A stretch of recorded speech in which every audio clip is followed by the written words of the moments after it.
জীবন এক অদ্ভুত রহস্য। আমরা ভালো কাজ করি, ভালো ভাবি, ভালো চাই, তবুও সব সময় কি সেই ভালো আমাদের জীবনে ফিরে আসে? এই প্রশ্ন হাজার বছর ধরে মানুষের মনে ঘুরপাক খাচ্ছে। আজকের ভিডিওতে আমরা জানব কর্মফলের নিয়ম নিয়ে ভগবান শ্রীকৃষ্ণ কি বলেছেন, কিভাবে ভালো কাজ আমাদের জীবনে ফিরে আসে, আর কেন সেটা অনেক সময় দেরিতে আসে। চলুন এক গভীর যাত্রায় শ্রীকৃষ্ণের বাণী অনুসরণ করি। তার আগে বন্ধুদের কাছে আমাদের স্বনির্বন্ধ নিবেদন, ভিডিওতে একটি লাইক দিয়ে কমেন্টে জয় শ্রী রাধে কৃষ্ণ অবশ্যই লিখুন। শ্রীকৃষ্ণ বলেছেন, যেমন বীজ বপন করো তেমনই ফল পাবে। ভালো কর্ম কখনো বৃথা যায় না। ভালোবাসা দিলে ভালোবাসা ফিরে আসে, সততা দিলে সম্মান ফিরে আসে, কিন্তু কখন, সেটাই প্রশ্ন। শ্রীকৃষ্ণ গীতায় বলেছেন, কর্মফল তোমার অধীনে নয়, শুধু কর্ম করো, তাহলেই বুঝতে পারবে ফল আসবেই, তবে ঠিক সময়ে। জন্মের পর পরই কি গাছ ফল দেয়? না, তাতে সময় লাগে। ঠিক তেমনি জীবনের ভালো কাজও একদিন ফিরে আসে, যখন তুমি প্রস্তুত থাকো। শ্রীকৃষ্ণ বলেন, আমি সেই সময়ে ফল দিই যখন তোমার হৃদয় প্রস্তুত হয়ে থাকে। ধৈর্য না থাকলে তুমি সেই ফল উপভোগ করতে পারবে না। তাই তিনি অপেক্ষা করান তোমার মানসিক পরিপক্কতা তৈরি হওয়া পর্যন্ত। একজন কৃষক যদি বীজ বপনের পর দিন ফল চায়, সেটা অবাস্তব। তাকে রোদ বৃষ্টিতে যত্ন নিতে হয়। ঠিক তেমনই ভালো কর্মের ফল পেতে তোমাকেও নিজের চরিত্র গড়ে তুলতে হয়। শ্রীকৃষ্ণ গীতায় বলেছেন, সৎকর্ম কখনোই বিনষ্ট হয় না। যে কাজ এই জন্মে ফল দেয় না, তা ঠিকই সঞ্চিত হয় তোমার ভবিষ্যৎ জীবনের জন্য। এই জন্মে তুমি কাউকে নিঃস্বার্থভাবে সাহায্য করেছ, কিন্তু সে হয়তো তোমাকে অপমান করেছে। তবুও ওই কর্ম সঞ্চিত থাকবে। তোমার ভবিষ্যৎ জীবনে ঈশ্বর তার মূল্য দেবে, কখনো সন্তান রূপে, কখনো ভালো বন্ধু হিসেবে, কখনো আশীর্বাদের মতো একজন গুরু হিসেবে। তাই প্রতিদানের আশা ছাড়া ভালো করো। ভালোর বদলে ভালো কেন আসে না? আমি ভালো করলাম, খারাপ ফল কেন পেলাম? শ্রীকৃষ্ণ বলেন, তুমি শুধু এক জীবনের হিসাব দেখছ, আমি শত শত জীবনের হিসাব রাখি। তোমার বর্তমান কষ্ট হয়তো কোনো পুরনো কর্মের ফল, আর তোমার ভালো কাজ আগামী দিনের আলো। কর্মের খেলা জটিল কিন্তু ন্যায়পূর্ণ। ঈশ্বর কোনো অন্যায় করেন না, তিনি সঠিক সময়ের অপেক্ষা করেন। ভালো কর্ম শুধু বাইরের ফল নয়, তোমার ভিতরের জগৎকেও আলোকিত করে। মন শান্ত হয়, অপরের প্রতি করুণা জাগে, জীবন সহজ হয়, ঈশ্বরের প্রতি বিশ্বাস দৃঢ় হয়। একটা ভালো কাজ হাজার মানুষের জীবন বদলাতে পারে। তোমার ছোট্ট একটি দান কারো জীবনের আকাশ বদলাতে পারে। প্রতিদিন একটি ভালো কাজ করো, কাউকে হাসতে সাহায্য করো, এক গ্লাস জল দাও একজন তৃষ্ণার্তকে, একটি পশুর মুখে অন্ন তুলে দাও, কষ্টে থাকা মানুষকে সাহস দাও। শ্রীকৃষ্ণ বলেন, এক বিন্দু জল যদি তা ভক্তি সহকারে দেওয়া হয়, তাও আমি গ্রহণ করি। তুমি যখন ভালো কর্ম করো, ঈশ্বর তা অনুভব করেন, আর সেই কর্ম তোমার জীবন বদলাতে ফিরে আসে, ঠিক সময়ে, সঠিক রূপে। ভালো থাকো, ভালো কাজ করো, কারণ ঈশ্বর সমস্ত কিছু দেখেন। তুমি সৎ পথে থাকলে পুরো ব্রহ্মাণ্ড তোমার পাশে এসে দাঁড়াবে। জীবনে কখনোই হাল ছেড়ো না। তোমার আজকের ভালো কর্মই আগামীকালের আশীর্বাদ। একটা প্রশ্ন প্রায়শই উঠে আসে, আমি তো কাউকে কিছু বলিনি, না জাহির করেছি, না প্রতিদান চেয়েছি, তবুও কেউ বুঝল না আমার ভালোবাসা। ভগবান শ্রীকৃষ্ণ গীতায় বলেন, যে নিঃস্বার্থভাবে ভালো কাজ করে, ফলের আশা না করে, আমি নিজে তার জীবন সুন্দর করে দেই। যখন তুমি নিঃশব্দে কারো দুঃখ লাঘব করো, যখন কারো উপকার করো, জানাও না তাকে, সেই মুহূর্তে ঈশ্বর তোমার পাশে দাঁড়ান। তোমার আত্মা পবিত্র হয়, তোমার জীবন স্নিগ্ধ হয়, এবং যেখানেই তুমি যাও আশীর্বাদ তোমার আগে চলে যায়। কারণ নিঃশব্দ ভালোবাসা সবচেয়ে বড় শক্তি। ভালো কাজ করলে বিপদ কমে না, কিন্তু শক্তি বাড়ে। একটা ভুল ধারণা হলো ভালো করলে জীবন সহজ হবে। না, ভালো করলে ঈশ্বর তোমাকে পরীক্ষা নেবেন বেশি, কিন্তু তোমাকে শক্তিও দেবেন অনেক বেশি। শ্রীকৃষ্ণ বলেন, দুর্বলের জীবন সহজ হয়, কিন্তু শক্তের জীবন মহৎ হয়। তুমি যদি সত্য পথে চলো, তবে অনেকেই তোমার বিরুদ্ধে দাঁড়াবে, কিন্তু সেই পথে ঈশ্বর থাকেন একমাত্র সহচর হিসেবে। যারা ঠকায় তারা সাময়িকভাবে জেতে, কিন্তু যারা সৎ থাকে তারা চিরকাল বেঁচে থাকে হৃদয়ে, ইতিহাসে এবং ঈশ্বরের আশীর্বাদে। শ্রীকৃষ্ণ বলেন, পরমাত্মার সঙ্গে একাত্ম হতে হলে প্রথমেই প্রয়োজন শুদ্ধ কর্ম। তুমি প্রতিদিন যে সিদ্ধান্তগুলো নিচ্ছ, কাউকে ক্ষমা করবে কিনা, ঈর্ষা করবে কিনা, নিজের ছোট লাভের জন্য অন্যের ক্ষতি করবে কিনা, এই ছোট ছোট সিদ্ধান্তই তোমার আত্মিক যাত্রার দিশা নির্ধারণ করে। যখন তুমি নিজেকে জিজ্ঞেস করো, এটা কি ঈশ্বরের চোখে সঠিক, তখন তুমি আসলে ঈশ্বরের দিকে এগিয়ে যাচ্ছ। তোমার ভালো কর্ম তোমাকে শুধু বাহ্যিক নয়, আত্মিকভাবে বিশুদ্ধ ও আলোকিত করে তোলে।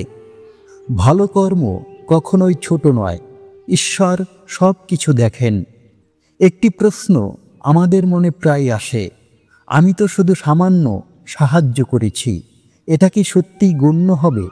হ্যাঁ, ঈশ্বর সব দেখেন। তুমি যখন একজন বৃদ্ধ মানুষকে রাস্তা পার করাও, যখন কারো ব্যথার পাশে চুপচাপ দাঁড়িয়ে থাকো, যখন নিজের কষ্টের মধ্যেও অন্যের মুখে হাসি আনার চেষ্টা করো, এই ছোট ছোট কাজগুলোই স্বর্গের দরজা খুলে দেয়। শ্রীকৃষ্ণ বলেন, ভালো কর্ম কখনো ছোট হয় না, কারণ তার পিছনে থাকে হৃদয়ের বিশুদ্ধতা। তাই কোনো ভালো কাজকে অবহেলা করো না। আসল ফল শান্তি ও ঈশ্বরের সান্নিধ্য। ভালো কর্ম করলে কি শুধুই বাহ্যিক ফল পাওয়া যায়? না, ভালো কর্মের সবচেয়ে বড় ফল হলো তোমার মনে জন্ম নেয় স্থায়ী শান্তি। তুমি পরম তত্ত্বের সান্নিধ্য অনুভব করো। তোমার চারপাশে সৃষ্টি হয় একটি পবিত্র শক্তির বলয়। শ্রীকৃষ্ণ বলেন, যে সৎভাবে জীবনযাপন করে সে জীবদ্দশাতেই মোক্ষ লাভ করে। তাই ভালো কাজ করে ধনী হও আর না হও, তুমি আত্মিকভাবে ঋদ্ধ হও, এবং সেটাই প্রকৃত অর্জন। ভগবান শ্রীকৃষ্ণ বলেছেন, যা কিছু তুমি করো আমায় উৎসর্গ করে করো। তোমার প্রতিটি কর্ম যদি ঈশ্বরকে উৎসর্গ করা হয়, তবে ফল অবশ্যই আসবে। হয় আজ, নয়তো আগামীকাল, হয় এই জন্মে, নয়তো পরের জন্মে, কিন্তু নিশ্চয়ই আসবে। কারণ ভালো কর্ম কখনোই বৃথা যায় না। ভালো কাজ করলে ঈশ্বরের আশীর্বাদ অদৃশ্যভাবে কাজ করে। ভালো কর্মের ফল চোখে দেখা যায় না, কিন্তু হৃদয়ে অনুভব করা যায়। তুমি যখন ভালো করো, তখন ঈশ্বর তোমার জীবনে এমন কিছু থেকে রক্ষা করেন যার ভয় তোমার ছিল না, যা জানলে তুমি হয়তো কেঁদে ফেলতে। শ্রীকৃষ্ণ বলেন, আমি সেই বিপদও দূর করি যা তুমি টের পাও না। তোমার সৎ পথ তোমার চারপাশে এক আশীর্বাদ পুষ্ট বলয় তৈরি করে, যা তোমাকে রক্ষা করে অজানা শত্রু, বিপদ ও ধ্বংস থেকে। যারা তোমার ভালো কর্মকে না দেখে, তাদের জন্য ভালো কাজ কেন করবে? ভালো কাজ কেবল প্রতিদান বা প্রশংসার জন্য নয়। শ্রীকৃষ্ণ বলেন, সত্যিকারের ভালো কর্ম সেই যা করা হয় দেখানোর উদ্দেশ্য ছাড়া। যদি কেউ নাও দেখে, ঈশ্বর দেখেন, আর সেই কাজই পরবর্তীকালে এমনভাবে ফিরে আসে যা হাজার লোক দেখে। তোমার নিঃশব্দ ত্যাগ একদিন বর্জ্য গর্জনের মতো প্রশান্তি এনে দেয়। কর্মের ফল কখনো অন্যরকম রূপে আসে। তুমি ভাবো, আমি সাহায্য করেছি, টাকা পাবো, কিন্তু ঈশ্বর তোমাকে ফিরিয়ে দেন সুস্থ সন্তান, অকাল মৃত্যুর থেকে রক্ষা বা একজন প্রকৃত সাথী। তাই শ্রীকৃষ্ণ বলেন, ফল আমি দিই, কিন্তু তোমার কামনার মতো নয়, তোমার প্রয়োজন মতো। তুমি যা চাও সেটা নয়, তুমি যা পাও না সেটা তিনি দেন। ভালো কর্মের শক্তি সময় বা মৃত্যুরও বাইরে। শ্রীকৃষ্ণ বলেন, একজন সৎ ব্যক্তি মৃত হলেও তার কর্ম থেকে আশীর্বাদ বয়ে চলে। তোমার একটা ভালো কাজ হয়তো কারো জীবনে আলো আনলো, সে আবার অন্যকে আলোকিত করলো। এই চক্র চলতে থাকে, এমনকি 100 বছর পরেও। ভালো কাজ অমর, যেমন কৃষ্ণ চেতনা। ঈশ্বর কখনো তোমার ভালো কর্ম ভুলে যান না। মানুষ ভুলে যায়, সমাজ ভুলে যায়, আত্মীয়ও ভুলে যায়, কিন্তু ঈশ্বর কখনো ভুলেন না। শ্রীকৃষ্ণ বলেন, তুমি আমার নাম করে যদি এক বিন্দু সেবা করো, আমি তার হৃদয়ে ধরে রাখি। একজনকে তুমি একদিন ভাত খাইয়েছিলে, সে হয়তো মনে রাখেনি, কিন্তু ঈশ্বর মনে রেখেছেন। আর ঠিক সেই ভালোবাসার দাম ফেরত আসে যখন তুমি একদম একা, অসহায়। ভালো কর্মই ঈশ্বরের পথে প্রথম পদক্ষেপ। শুধু জপ পুজো করলেই ঈশ্বর প্রসন্ন হন না। তুমি যদি সত্যভাষী হও, দয়ালু হও, ক্ষমাশীল হও, তবেই ঈশ্বরের হৃদয়ে পৌঁছানো সম্ভব। শ্রীকৃষ্ণ বলেন, যে হৃদয় পবিত্র আমি সেখানে নিজেই অধিষ্ঠান করি। তোমার ভালো কর্ম তোমার মন্দির, তোমার সৎ চিন্তা তোমার পূজা, তোমার করুণা তোমার গীতা পাঠ। যখন কেউ না থাকে তখন ভালো কর্মই ঈশ্বরকে ডাকে। জীবনে এমন সময় আসে যখন কেউ পাশে থাকে না, না বন্ধু, না আত্মীয়, না সমাজ। তখন কি পাশে দাঁড়ায়? তোমার পূর্বের ভালো কর্ম। শ্রীকৃষ্ণ বলেন, যে ব্যক্তি নিঃস্বার্থভাবে জীবন কাটায়, বিপদের সময় আমি তার বন্ধু হই। তুমি যদি ভালো করে থাকো তবে তুমি কখনো একা নও। ঈশ্বর তখন হাত ধরেন অদৃশ্যভাবে। ভালো কাজই ভবিষ্যৎ প্রজন্মকে আশীর্বাদ দেয়। তুমি যদি সৎ হও, তোমার সন্তানও ঈশ্বরের আশীর্বাদ পাবে। শ্রীকৃষ্ণ বলেন, সৎ পিতার কর্ম পুত্রের রক্ষা কবচ হয়। তোমার ভালো কর্ম সঞ্চিত হয় শুধু তোমার জন্য নয়, তোমার ভবিষ্যৎ প্রজন্মের জন্যও। তাদের কপালে সুখ, শিক্ষায় সাফল্য এবং জীবন চলায় সৌভাগ্য। সবই তোমার সৎ জীবনের আশীর্বাদ। চঞ্চল মন, অস্থির জীবন, দুর্ভাগ্য সবই নিয়ন্ত্রণ করা যায় ভালো কাজের মাধ্যমে।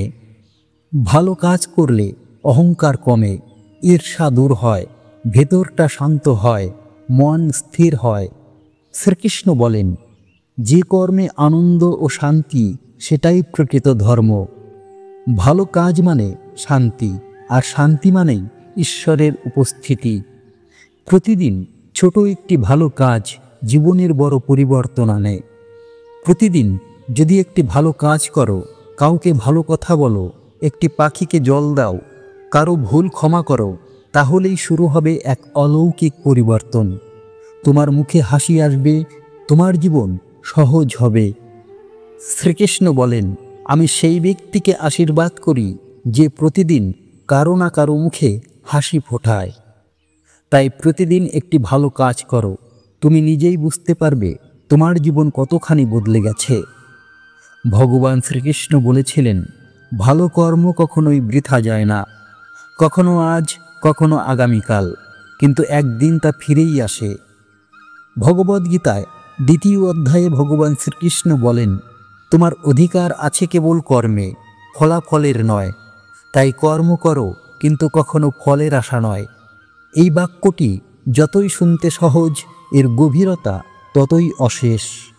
কৃষ্ণ আমাদের বোঝাতে চেয়েছেন, তুমি যখন কোনো ভালো কাজ করো, তা তাৎক্ষণিক পুরস্কারের জন্য নয়, বরং সেই শক্তিকে বিশ্ব ব্রহ্মাণ্ডে ছড়িয়ে দিতে। কারণ এই জগতে প্রতিটি ভালো কাজ সৃষ্টির নিয়মকে পাল্টায়। ভালো কর্মের প্রকৃতি অদৃশ্য প্রতিদান। তুমি হয়তো কাউকে সাহায্য করলে, সে তোমাকে ধন্যবাদ দিল না। হয়তো কেউ তোমার সৎ পথে বাধা দিল, আর তুমি ভাবলে, তাহলে আমি ভালো কেন রইলাম? ভুল বুঝো না, তুমি ভালো কর্ম করেছ এর মানে ঈশ্বরের আশীর্বাদ তুমি কুড়িয়েছ। হয়তো তুমি জানো না, আজকের এই নিঃশব্দ ত্যাগ কাল তোমার সন্তানকে রক্ষা করবে একটি দুর্ঘটনা থেকে। ভালো কর্ম এমনই, সে ধনীর মতো নয়, সে প্রতিধ্বনির মতো ফিরে আসে। সময়ের বিচার নয়, ঈশ্বরের বিচার। তুমি সময় ধরে বিচার করো, কিন্তু ঈশ্বর করেন হৃদয় দিয়ে। তুমি বলো, আমি 1 বছর ধরে সৎ পথ অনুসরণ করেছি, তবুও কিছু পেলাম না। কিন্তু ঈশ্বর বলেন, আমি তোমাকে 10 বছরের বিপদ থেকে রক্ষা করেছি, যা তুমি জানোও না। আমরা অনেক সময় দেখি মন্দ লোক ভালোভাবে বাঁচে আর ভালো লোক কষ্ট পায়। কিন্তু গীতা আমাদের শেখায়, জীবনের মাপকাঠি নয়, চিরজীবনের জন্য দৃষ্টিভঙ্গি ধরো। ভালো কর্মের আসল পুরস্কার শান্তি। শান্তি সেটা তুমি পাবে তখনই যখন কোনো স্বার্থ ছাড়াই কাউকে ভালো কিছু দেবে। ভগবান শ্রীকৃষ্ণ বলেন, যে কর্মে নিজের কোনো লাভ নেই কিন্তু অন্যের মুখে হাসি ফোটে, সেই কর্মই আমার সবচেয়ে প্রিয়। ভালো কাজ করো, কারণ সেটাই তোমার আত্মার প্রতিফলন। আর আত্মা যদি শান্ত থাকে, জীবন আপনাতেই সার্থক হয়। ঈশ্বরের চোখে সব কিছু লেখা থাকে। তোমার প্রতিটি হাসি, তোমার প্রতিটি চোখের জল, তোমার প্রতিটি ত্যাগ, সবই লেখা থাকে ঈশ্বরের খাতায়। তুমি যেটা ভুলে যাও, ঈশ্বর সেটা স্মরণ রাখেন। তুমি যখন কাউকে নীরবে সাহায্য করো, ঈশ্বর তখন উচ্চস্বরে তোমার পাশে দাঁড়ান। ভালো কাজের চক্র এক জন্মে নয়, অনেক জন্মে ফিরে আসে। ভালো কর্ম কখনো শেষ হয় না। হয়তো এই জন্মে না, কিন্তু পরবর্তী জন্মে তা আশীর্বাদ হয়ে ফিরে আসে। শ্রীকৃষ্ণ বলেন, এই জীবন শুধু একটি অধ্যায়। কর্মফলের বিচারে সময়ের কোনো সীমা নেই। তুমি যেটা বপন করো এখন, তা হয়তো তোমার সন্তানের জন্য ফল দেয় আগামীকাল। তুমি জানো না তোমার ভালোবাসা কার জীবন বদলে দিচ্ছে, কিন্তু ঈশ্বর জানেন। ভালো কর্মের শক্তি অন্ধকারেও আলো ছড়ায়। যখন দুঃখে ঢেকে যায় চারপাশ, তখন শুধু একটাই শক্তি পাশে দাঁড়ায়, তোমার ভালো কর্ম। বিপদ, রোগ, একাকিত্ব, প্রতারণা সব কিছু এলোমেলো করে দেয় জীবন। কিন্তু যদি তুমি সত্য পথে থাকো, তবে সেই অন্ধকারে আলো জ্বলে ওঠে। শুধু মনে রেখো, ভালো কর্ম মানেই ঈশ্বরের সান্নিধ্য।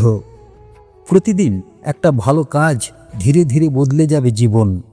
আজ একজনকে মাপ করো, আগামীকাল কারো জন্য এক বিন্দু জল রাখো, পরশু কারো দুঃখে পাশে দাঁড়াও। এই ছোট ছোট ভালো কর্ম তোমার জীবনের মেরুদণ্ড হয়ে উঠবে। ভগবান বলেন, তুমি যতই দাও, আমি তার চেয়ে অনেক বেশি ফিরিয়ে দিই। তাই ভালো কর্ম করো, কারণ তুমি দেবতুল্য। বন্ধুরা, এই জীবনে সব কিছু বদলাতে পারে, সম্পর্ক, অর্থ, স্বপ্ন, কিন্তু তোমার কর্মই তোমার চিরসঙ্গী। তোমার ভালো করা কাজই একদিন পরিণত হবে আশীর্বাদে।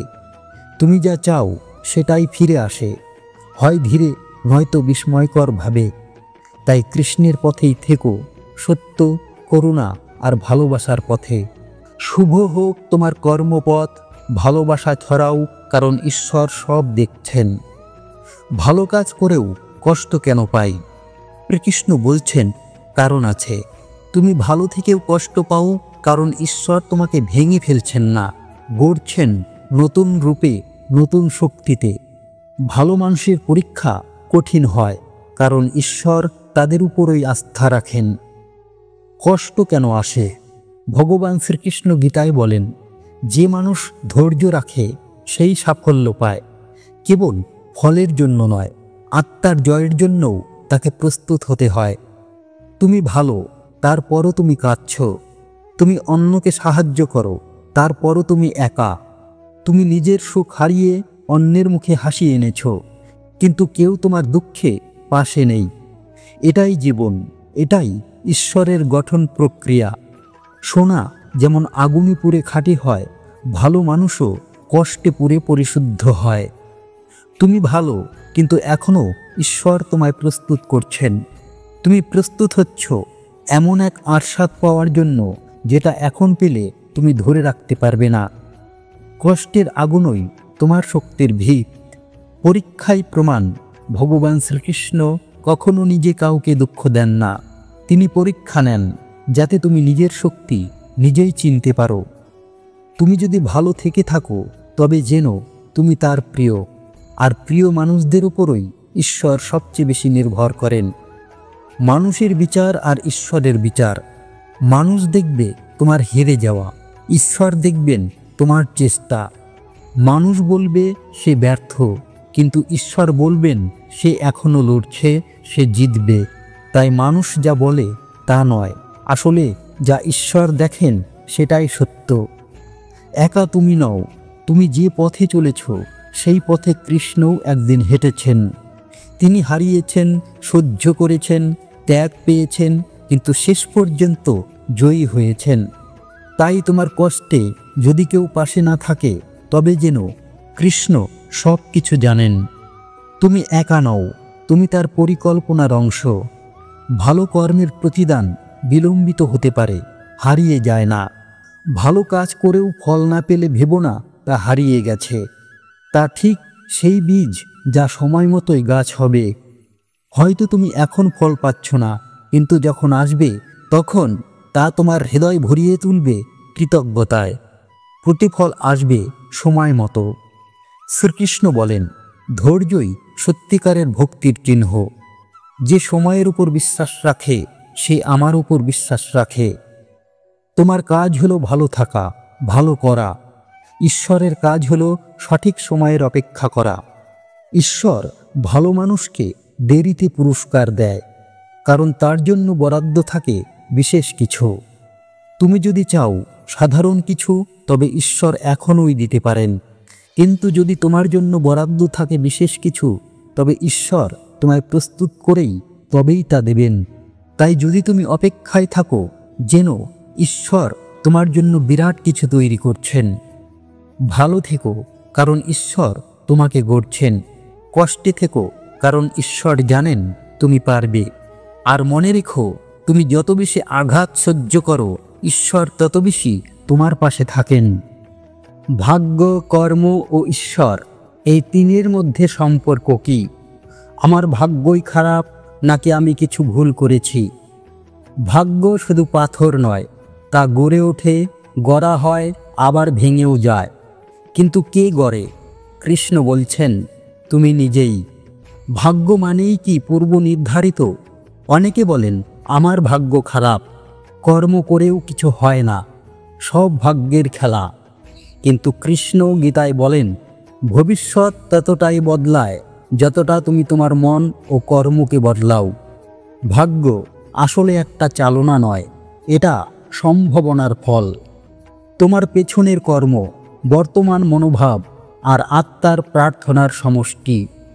কৃষ্ণ কি বলেন ভাগ্য সম্পর্কে? ভগবদ্গীতার 18 অধ্যায়ে কৃষ্ণ স্পষ্ট বলেন, কর্ম কখনোই বৃথা যায় না। আজ না হোক কাল, কর্মের ফলে মানুষ তার অবস্থান গড়ে নেয়। অর্থাৎ ভাগ্য হলো তোমারই বপন করা বীজ। তুমি হয়তো ভুলে গেছো, কিন্তু ঈশ্বর ভোলেন না।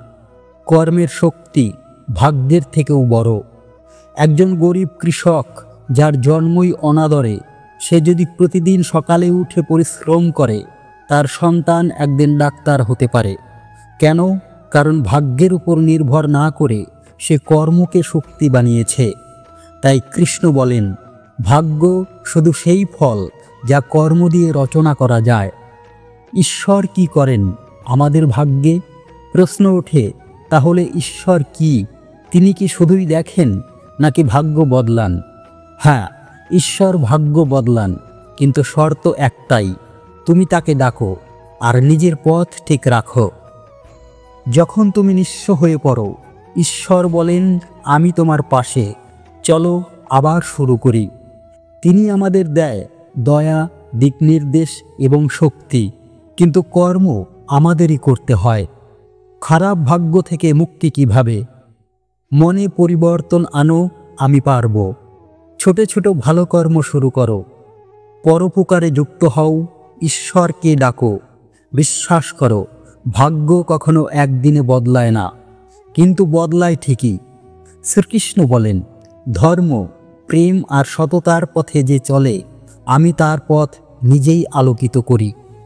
উদাহরণ অর্জুন ও কর্ণ। কর্ণের ভাগ্য দুর্বল ছিল, সমাজ তাকে ত্যাগ করেছিল, কিন্তু কর্মে সে ছিল অনন্য।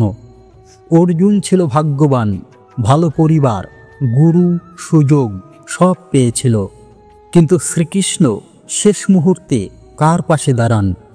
অর্জুনের, কারণ সে সত্যকে বেছে নেয়। অর্থাৎ ভাগ্য শুরুতে কিছু দেয়, কিন্তু শেষ নির্ধারণ করে তোমার সিদ্ধান্ত ও কর্ম।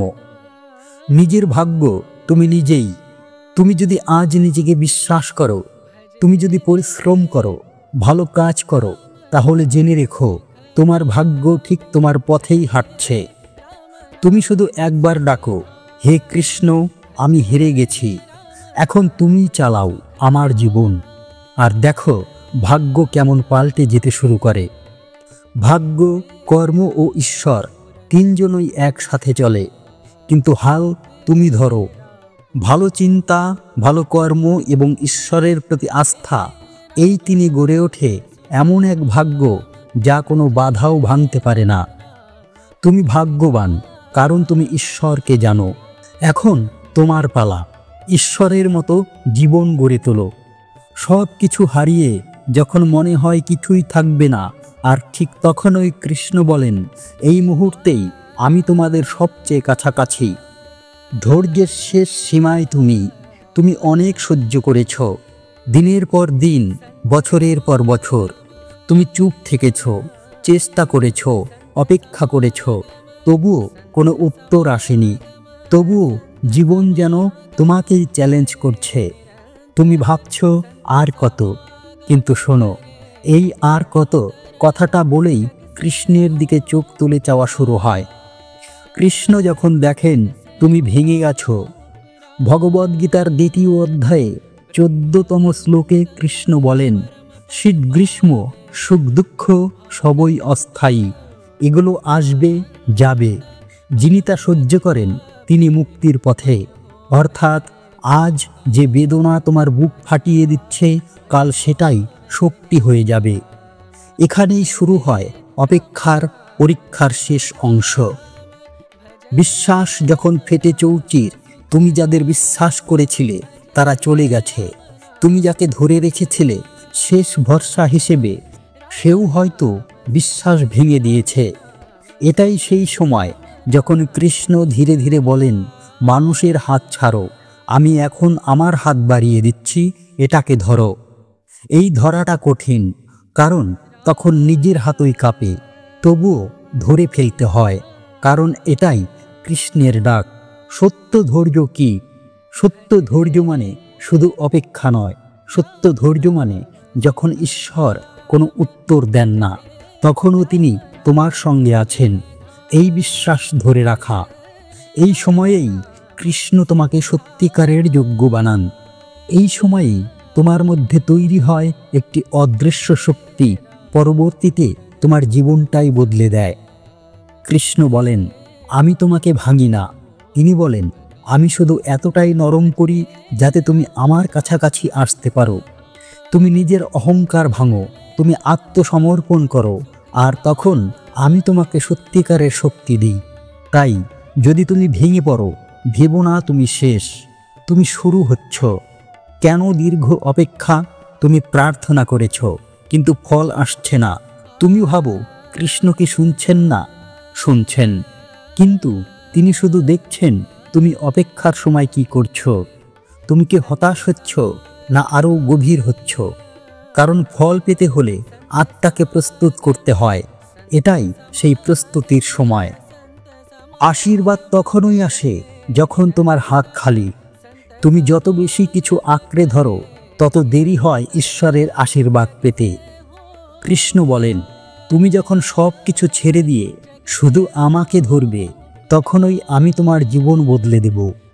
তাই ভেঙে পড়া মানে শেষ নয়, ভেঙে পড়া মানেই তোমার ভেতরটা খালি হওয়া, যাতে ঈশ্বর নিজে ভরে তুলতে পারেন। তুমি যদি আজ হতাশ হও, যদি ভেবে থাকো সব শেষ, তাহলে শুধু বলো, হে কৃষ্ণ, আমি ক্লান্ত, এখন তুমি চালাও। এই একমাত্র একটি বাক্যই তোমাকে তুলে নেবে সেইখান থেকে যেখানে মানুষও হাত বাড়ায় না। ঈশ্বর সব সময় তোমার জন্য পরিকল্পনা করেন।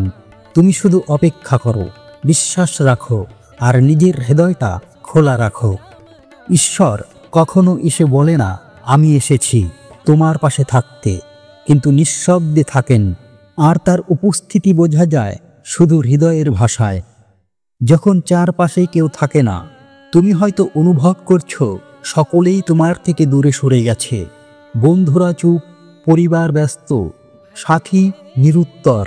এই একাকিত্বের মুহূর্তে কৃষ্ণ বলেন, আমি তোমার পাশে আছি, শুধু তুমি যেন বুঝতে পারো। ঈশ্বর কখন পাশে থাকেন তুমি জানো। ঈশ্বর পাশে আছেন কখন? যখন তুমি হঠাৎ ভয় পাও কিন্তু ভয় চলে যায়, যখন কোনো কাজের আগে তুমি দ্বিধায় ছিলে আর অজান্তেই সাহস এসে যায়, যখন তুমি ভেবেছিলে আমি পারবো না আর ঠিক তখনই কাজটা হয়ে গেল। এই সবই ঈশ্বরের নিঃশব্দ উপস্থিতির প্রমাণ। ঈশ্বর কথা বলেন হৃদয়ের ভিতর দিয়ে। তুমি হয়তো শুনতে পাও না, তবুও ভেতর থেকে একটা কণ্ঠ বলে, আবার চেষ্টা করো, ভয় পেও না, সব ঠিক হবে। এই কণ্ঠটা কার? এ হলো কৃষ্ণের ভেতরের ডাক, যে ডাক বাইরে শোনা যায় না কিন্তু আত্মা শোনে। ঈশ্বর পাশে থাকার কিছু চিহ্ন: দীর্ঘ প্রতীক্ষার পর হঠাৎ করে কিছু পাওয়া, অপরিচিত কারো সাহায্য ঠিক সময়ে পাওয়া, অসম্ভব পরিস্থিতিতে অলৌকিকভাবে রক্ষা পাওয়া, মন খারাপের সময় হঠাৎ শান্তি অনুভব হওয়া। এই সব কিছুই বোঝায় তুমি একা ছিলে না, তুমি আজও একা নও। ঈশ্বর কখনো চিৎকার করে না।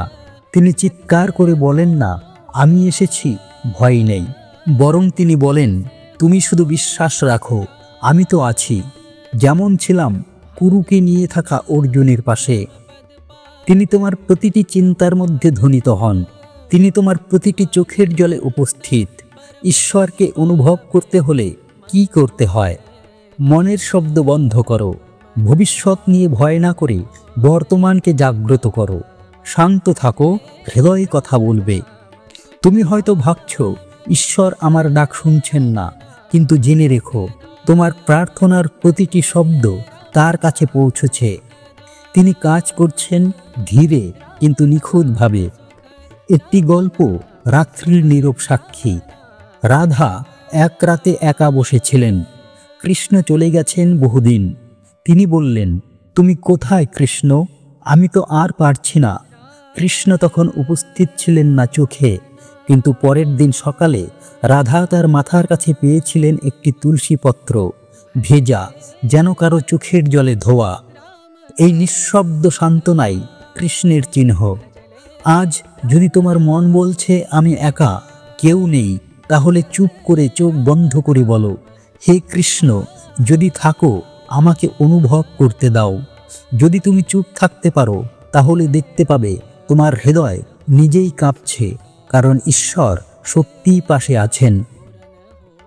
কৃষ্ণ কখনো চুপ থাকেন না। তুমি যদি মন থেকে ডাকো, তবে তিনি সমস্ত নীরবতা ভেঙে দিয়ে নিজেই উত্তর দেন। তুমি বারবার নিজেকে দোষ দাও, ভুলের বোঝা টানতে টানতে ক্লান্ত হয়ে পড়ো, কিন্তু কৃষ্ণ বলেন, তুমি শুধু ভুল করনি, তুমি শিক্ষাও পেয়েছ। এখন নিজেকে ক্ষমা করো, মুক্ত হও। কেন নিজেকে ক্ষমা করতে এত কষ্ট হয়?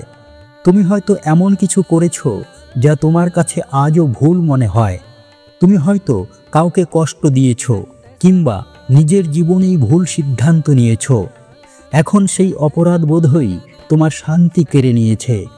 কিন্তু কৃষ্ণ বলেন, তুমি তখন যা জানতে তাই করেছ।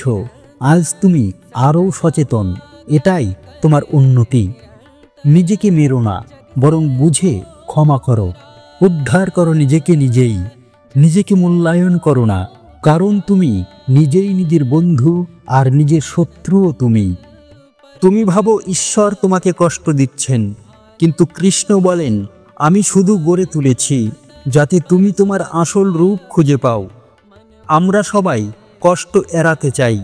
কষ্ট, যন্ত্রণা, হারানো, ভেঙে পড়া, এসব আমরা কেউ চাই না। আমরা চাই জীবন যেন সহজ হয়, সুখী হয়, ভালোবাসায় পূর্ণ হয়। তবে বাস্তবতা হলো, জীবনের সবচেয়ে গভীর উপলব্ধিগুলি কেবল কষ্টের মাঝেই জন্ম নেয়। কৃষ্ণ কেন কষ্ট দেন? একজন পাথর খোদাই শিল্পী যেমন একটি নিরেট পাথরের উপর বারবার আঘাত করে, তেমনি কৃষ্ণও আমাদের ভেতরের পাথর ভাঙেন। কেন? কারণ তিনি জানেন তুমি কেবল তখনই আলো দেবে যখন তোমার ভিতরের অবচেতন বাধাগুলো ভেঙে যাবে। তিনি আমাদের ছোট করতে কষ্ট দেন না, বরং আত্মাকে বড় করতে দেন। গীতার বার্তা হলো কষ্ট মানেই পরিশুদ্ধি। ভগবদ্ গীতায় কৃষ্ণ বলেন, যে ব্যক্তি সুখে দুঃখে সম থাকে, জয় পরাজয়ে অভিন্ন থাকে, সেই প্রকৃত যোগী। কষ্ট আমাদের শেখায় কিভাবে নিয়ন্ত্রণহীন অবস্থায় শান্ত থাকতে হয়, কিভাবে ঈশ্বরের উপর ভরসা রাখতে হয়, কিভাবে ধ্বংসের মধ্যেও নতুন কিছু গড়ে তুলতে হয়। কষ্ট ছাড়া কেউ জাগে না। তুমি কি কখনো গভীর রাতের কান্নায় ঈশ্বরকে ডেকেছ? তখনই কি না তোমার মনে হয়েছিল ভগবান সত্যিই আছেন? আসলে সুখের দিনে আমরা ঈশ্বরকে ভুলে যাই, কিন্তু দুঃখ আমাদের তার দরজায় ঠেলে আনে। তুমি হয়তো ভেঙে পড়েছ, কিন্তু কৃষ্ণ বলেন তুমি এখনই আসল। তোমার ভাঙনই তোমার গড়ার শুরু। ব্যথার প্রতিটি মুহূর্ত ঈশ্বরের পরিকল্পনা। ধরো তুমি হারিয়েছ প্রিয়জন, ভেঙে গেছে সম্পর্ক, ব্যর্থ হয়েছ জীবনে। তুমি বলো, কেন কৃষ্ণ, কেন আমি ব্যর্থ হয়েছি? তখন কৃষ্ণ বলেন, কারণ আমি চাই তুমি যেখানে আছো সেখান থেকে আমার কাছে ফিরে আসো। তিনি ব্যথা দেন আমাদের অহং ভাঙার জন্য, জীবনের প্রকৃত অর্থ বোঝানোর জন্য, আমাদের ভেতর থেকে জাগিয়ে তোলার জন্য। তোমার কষ্ট বৃথা যায় না। তুমি যদি আজ কাঁদো, ভেঙে পড়ো, অসহায় মনে করো নিজেকে, জেনে রেখো প্রতিটি অশ্রু ঈশ্বর দেখছেন। তুমি ভাবছ তুমি একা ভোগ করছো, না, তোমার পাশে কৃষ্ণ চুপ করে বসে আছেন। তুমি যখন বলো আমি পারছি না, তখন কৃষ্ণ বলেন, আমি জানি তুমি পারবে, কারণ আমি তোমার সঙ্গে আছি। কষ্টের পরে কি আসে? কষ্ট পেরিয়ে যারা যায় তারা আর আগের মতো থাকে না। তারা অভিজ্ঞ হয়, গভীর হয়, নির্ভরশীল হয় কৃষ্ণের প্রতি।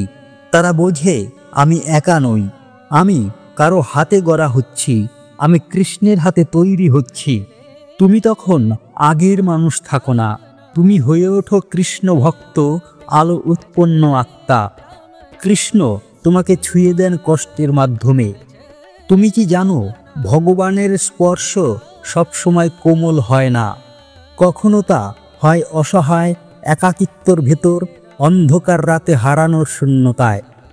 কিন্তু সেটাই তার ছোঁয়া, তার ডাক।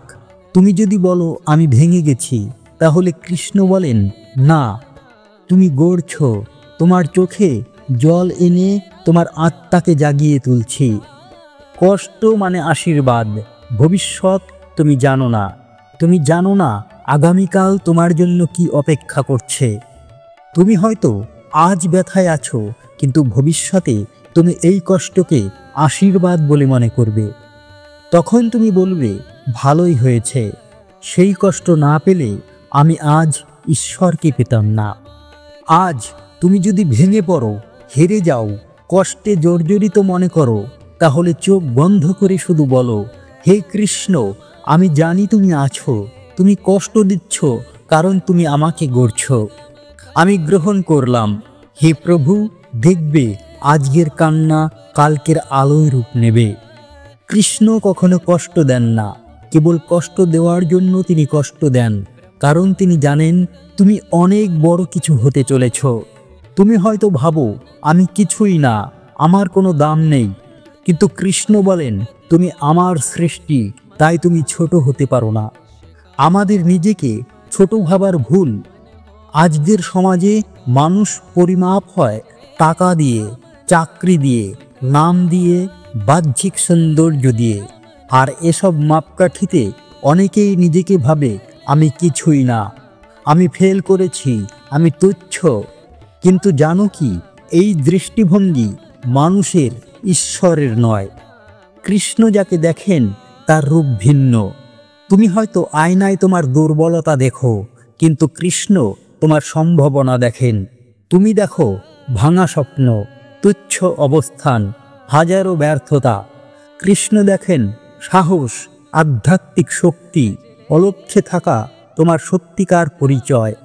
তিনি বলেন, তুমি মানুষ নও, তুমি আত্মা, আর আমি জানি তুমি কে, কারণ আমি তো নিজে তোমাকে গড়েছি। নিজেকে ছোট ভাবা মানেই ঈশ্বরকে অবিশ্বাস করা। প্রত্যেকবার যখন তুমি ভাবো আমি পারবো না, আমি অযোগ্য, আমি সবার নিচে, তখন কৃষ্ণ তোমার হৃদয়ে ফিসফিস করে বলেন, তুমি আমাকে ভুলে গেছো, আমি তোমার ভেতরে আছি, আমি কখনো তুচ্ছ কিছু সৃষ্টি করি না। নিজের আসল পরিচয় জানো। গীতায় কৃষ্ণ বারবার বলেন, তুমি এই দেহ নও, তুমি আত্মা। আত্মা কখনো ক্ষয় হয় না, কখনো মরেও না। তুমি দেহ নয়, বর্ণ নয়, অর্থ নয়, তুমি সেই চেতন সত্তা যা অদৃশ্য হলেও অমর। আর সেই আত্মা ভগবানের অংশ। তাহলে তুমি ছোট কিভাবে হতে পারো? কৃষ্ণ তোমার ভেতরে যা দেখেন, কৃষ্ণ তোমার ভেতরে দেখেন এমন সাহস যা তুমি নিজেই জানো না, এমন আলো যা তোমার অন্ধকারে লুকিয়ে আছে, এমন শক্তি যা দুনিয়াকে বদলাতে পারে। তিনি বলেন, তুমি যেটা ভাবো তুমি তার চেয়েও অনেক বেশি। তুমি তো আমার অংশ, আমি ছোট হতে পারি না, তাই তুমিও না। সমাজ তোমাকে যেভাবে দেখে, ঈশ্বর তেমন নন। সমাজ তোমাকে ব্যর্থ বলে, কিন্তু কৃষ্ণ বলেন, তুমি চেষ্টা করেছ, সেটাই তো জয়ের শুরু। সমাজ তোমার অতীত তুলে ধরবে, কিন্তু কৃষ্ণ তোমার ভবিষ্যৎ তুলে ধরেন। তুমি যদি ব্যর্থতার পাহাড়েও বসে থাকো, তবুও কৃষ্ণ বলেন, তুমি উঠবে, কারণ আমি তোমার ভেতরে রয়েছি। তুমি যা ভাবো না তাও কৃষ্ণ জানেন। তুমি ভাবো না তুমি একদিন কারো জীবন বদলাবে, তুমি নিজের স্বপ্ন ছুঁতে পারবে, তুমি ভয় কাটিয়ে এগোতে পারবে, কিন্তু কৃষ্ণ জানেন পারবে।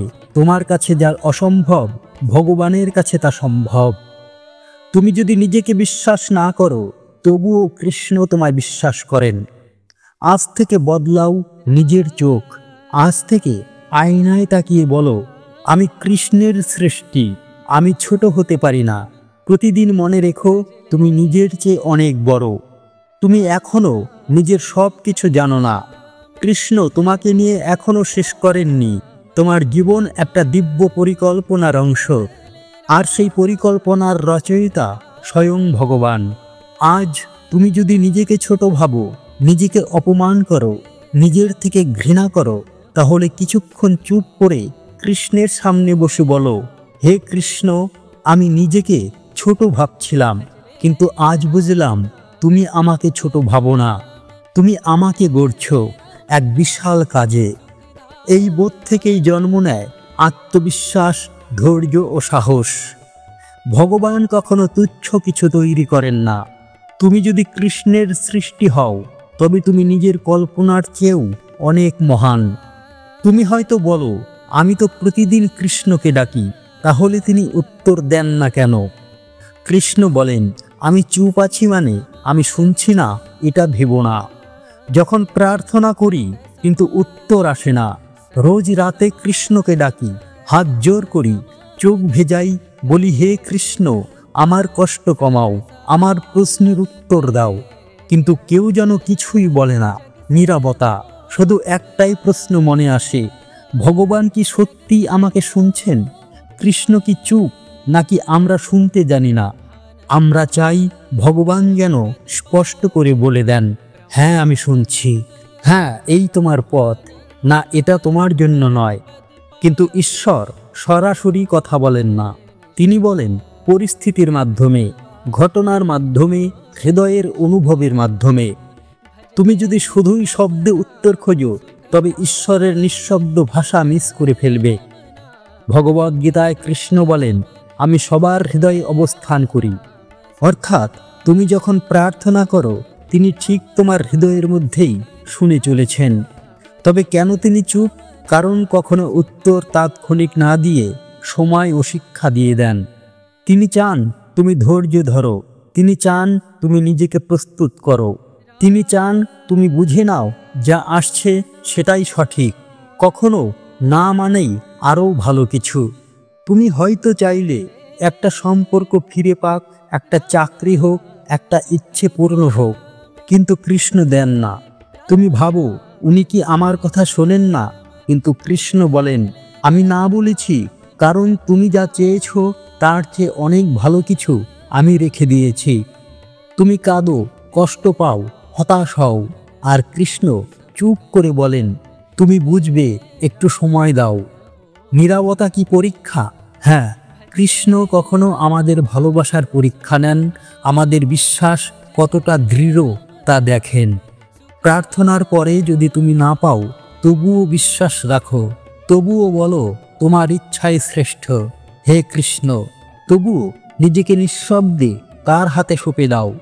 এই স্থিতিই তোমাকে ভক্ত থেকে ভগবান প্রাপ্ত আত্মা বানায়। উত্তর সবসময় শব্দে হয় না, অনুভবে হয়। আজ তুমি যদি চোখ বন্ধ করো, চুপচাপ বসো, তাহলে এক অদ্ভুত শান্তি টের পাবে। সেই শান্তিই তো উত্তর। তুমি হয়তো নিজের অজান্তেই সমস্যার সমাধান খুঁজে পেলে। তোমার মন হালকা হলো, হৃদয় বলল ভয় নেই, কৃষ্ণ আছেন। এই অনুভব, এই পরিবর্তনই তার উপস্থিতি। তুমি কথা শুনতে চেয়েছিলে, কিন্তু কৃষ্ণ তোমার ভেতরে আলো জ্বেলে দিলেন। তোমার অশ্রুও শুনে নেন কৃষ্ণ। তুমি হয়তো কথা বলো না, শুধু কাঁদো, তবুও কৃষ্ণ বলেন আমি জানি তোমার অশ্রু তোমার প্রার্থনার চেয়েও বেশি গভীর। তিনি তোমার না বলা কথাও বোঝেন। তোমার চুপ থাকা, তোমার একাকিত্ব, তোমার কষ্ট সবই তিনি দেখছেন। তুমি যে কিছুই বলছো না সেটাও প্রার্থনা, তুমি যে বিশ্বাস হারাচ্ছ না সেটাই ভক্তি। কৃষ্ণ সব সময় শুনছেন। বিশ্বাস করো, তুমি যদি এখনো প্রার্থনা করো, তবে জেনে রাখো কৃষ্ণ তোমাকে কখনো অবহেলা করেননি। তিনি সব শুনছেন, তিনি সব জানেন, তিনি ঠিক সময় মতো উত্তর দেবেন। তুমি শুধু বলো হে কৃষ্ণ আমি অপেক্ষা করব, তুমি যেমন ঠিক মনে করো তেমনি আমাকে গড়ে তোলো। আজ থেকে প্রার্থনা করো, কিন্তু উত্তর না এলেও বিশ্বাস রাখো।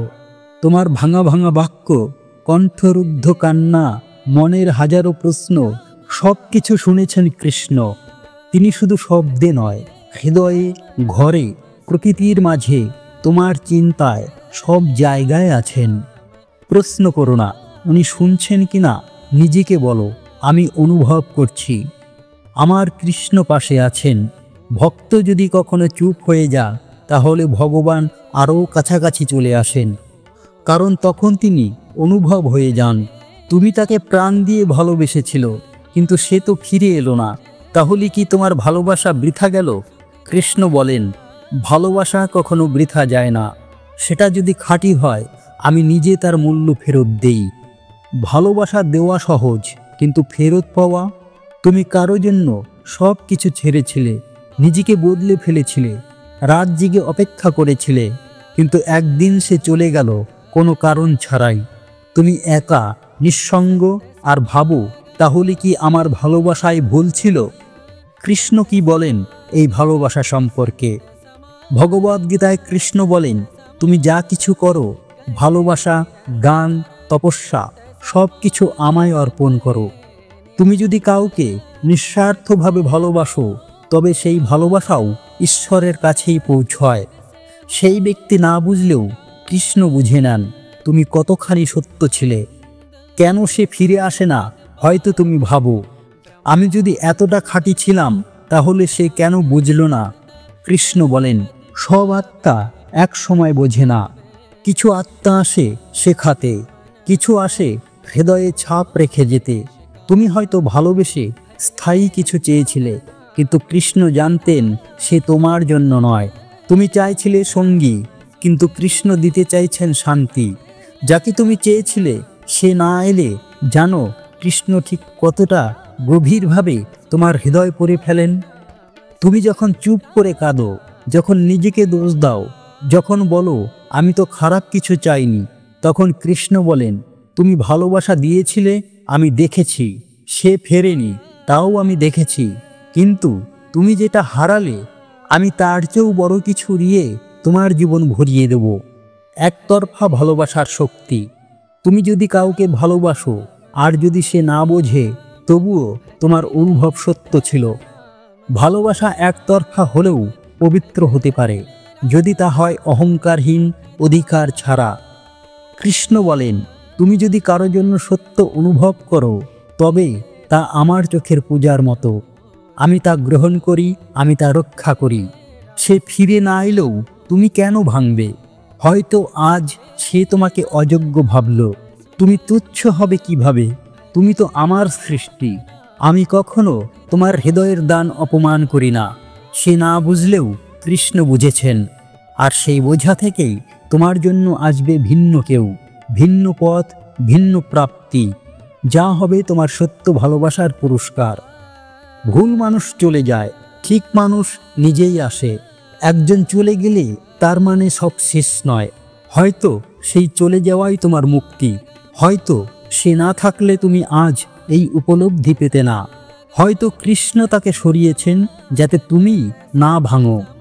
কৃষ্ণ কাঁধে হাত রেখে বলেন, তুমি যদি আমার উপর ভরসা রাখো, আমি এমন কাউকে পাঠাবো যে তোমাকে কখনো একা ছাড়বে না। ভালোবাসা মানে শুধু পাওয়া নয়, দানও। তুমি যা দিয়েছ, সময়, অনুভব, আন্তরিকতা, সবই ঈশ্বরের কাছে পৌঁছয়। তুমি যদি তা পেয়েও না থাকো, তবুও কৃষ্ণ বলেন, ভক্তের দেওয়া কোনো কিছু আমি কখনো নষ্ট হতে দিই না। তাই তুমি ভালোবেসে থাকলে সে যদি ফিরে নাও আসে, তবুও তুমিই জিতে গেলে। আজ তুমি যদি ভাঙা হৃদয় নিয়ে কৃষ্ণের দিকে তাকাও, তিনি শুধু বলবেন, তোমার ভালোবাসা বৃথা যায়নি। আমি দেখেছি তুমি নিজেকে হারাওনি, বরং নিজেকে আরও গভীরভাবে খুঁজে পেয়েছ। ভালোবাসা মানে শুধু সম্পর্ক নয়, এটা আত্মা ছোঁয়ার শক্তি। সে না ফিরলেও কৃষ্ণ তো আছেন, আর তিনিই ঠিক বুঝিয়ে দেবেন কেন সব কিছু এভাবেই হওয়া দরকার ছিল। ভালোবাসা যদি খাঁটি হয়, তবে তা কখনো ব্যর্থ হতে পারে না। কৃষ্ণ নিজেই তা পূর্ণ করে দেন, হয় আজ, নয়তো সঠিক সময়ে। জয় শ্রীকৃষ্ণ।